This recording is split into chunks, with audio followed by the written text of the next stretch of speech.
हो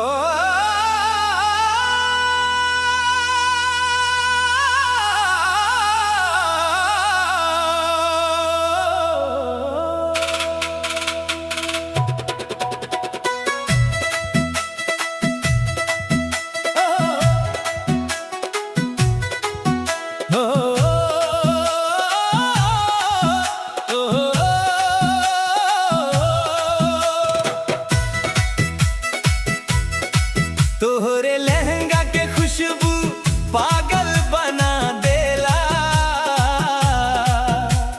दिलवा के धड़कन तेजी बढ़ा देला। जब तू हंस के नजरिया मिलावेलू, सच कहिले जान ले जालू। तोरे पीछे पीछे दिलवा दीवाना बा, रात दिन बस तोहरे सपना आना बा।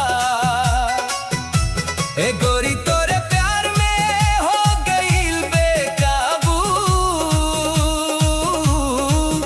तू बन गईलू दिल के आरज़ू।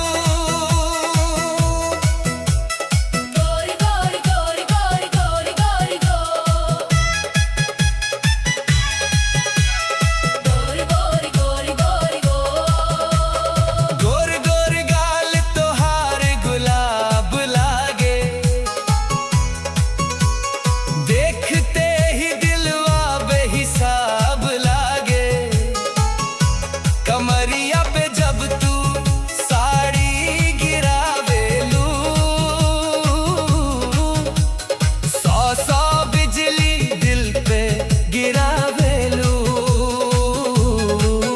तोहरे अदवा पे दुनिया फिदा बा, हमरा खातिर तू खुदा के दुआ बा। चल से न सजनी कहीं दूर घूमे, प्यार वाला मौसम आज झूमे।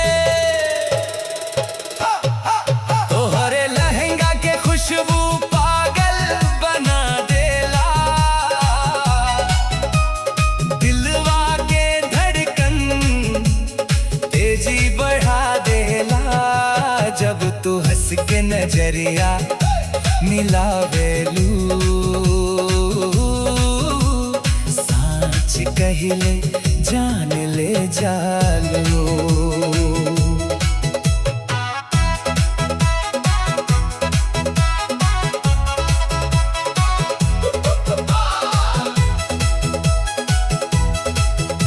बरसात में भीगे तोहार चुनरिया, दिलवा में उठेला प्यार के लहरिया। चूड़ी के छन छन जान मारेला, तोहार दीवाना दिल पुकारेला। आजा करीब अब दूरी मिटा जा, दिलवा के रानी हमरा बना जा। तोहरे बिना न चैन मिलेला, हर पल बस तोहर नाम चलेला। रौरा संग जिंदगी बिताईब हो, हर खुशी तो